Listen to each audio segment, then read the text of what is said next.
आङो जोंनि हान्जानि मिरुनि जिल्लानि दख'रानि ब्लकनि प्राइमारिनि आरो बुथनि गासैबो वार्कारनिसिम रोजा रोजा साबायखर बावहरबाय। बिथांमोननि हर सान नांथाबनायाव UPPL दोलोआ एसेबां गोहोगोरा जाबाय आरो गाबोनो काउन्टिं जागोन आरो बे काउन्टिंआव जों बयबो मिजिंथिदों UPPL दोलोआनो बयनिख्रुइ बांसिन मासि आवग्रिनो हागोन आरो सरकार दानो हागोन आरो बे बिथिङाव बिटिआर ओनसोलनि रायजो राजाफ्रा जथेस्थ' मदद होबाय। माखासेया राङारि मदद होबाय, माखासेया खामानि मावनायनि गेजेरजों।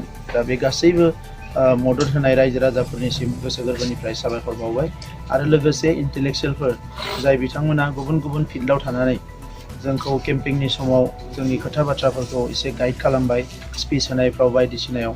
दा बिथांमोनखौ आं साबायखर बावबाय आरो आं मिजिंथिदों बयनिबो नाजानायाव गाबोनो मोनसे सोलायनाय फैगोन आरो UPPL निनो सरकार फैगोन।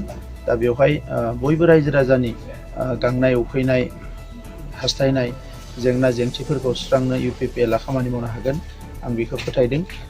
मैया सेकेन्ड फेज बिसायख'थियाव गोबां हिंसायारि जाथाय जालांबाय। दा बेखौ आङो दिनैनि समाव कन्डेम खालामो आरो जाय बिथांमोना हिंसानि खामानियाव लोब्बा लादों एबा लाबावनो गोसो जानानै दङ, आं बिथांमोनखौ खावलायो कि हिंसानिफ्राय गोजानाव थानांगौ। हिंसाया खहासो लाबोयो, मालाबाबो जौगानाय लाबोआ। दा बेनिखायनो गावबा गावनि गेजेराव बे माखासे दाङाबाजि हिंसाया थांनाय 40 बोसोराव हारिखौ जोबोद खहा खालामदों। दा मैयाबो गोबां न' बुफायनाय बायदिसिना गोबां खामानि मावदों BPFआ, बुलायलायनाय बायदिसिना। दा बेफोरखौ खालामनो नाङा आरो बेफोरखौ खालामोबा हारियासो खहा जायो। दा बेनिखायनो गासैखौबो एसे संजम जानानै दावगालांनो आं खावलायो। मानोना राजखान्थिया अराय समनि थाखाय, बेयो दिनैबो फैगोन, गाबोनबो फैगोन, समफोरबो फैगोन। दा बे राजखान्थिखौ लानानै जाहाथे खुनु गोनो गोथो जाया।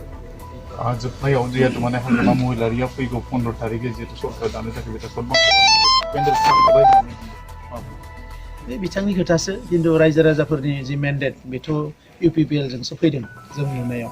आरो रायजो राजाफ्रा एसेबां रंजा बाजा UPPLनियाव भट होदों। दा बिनि उनाव जुदि हाग्रामा महिलारि बिथाङा पेन्डेल खाखाबायबा, आंथ' मिथिया बेलट बक्सआ बिथांनि न'आवसो दंहैयो ना माहैयो। जुदि बेलट बक्सफोरा बिथांनि न'आवसो दङबा जों मिथिया, स्ट्रं रुमाव दङ होननानै जों मिथिगौ।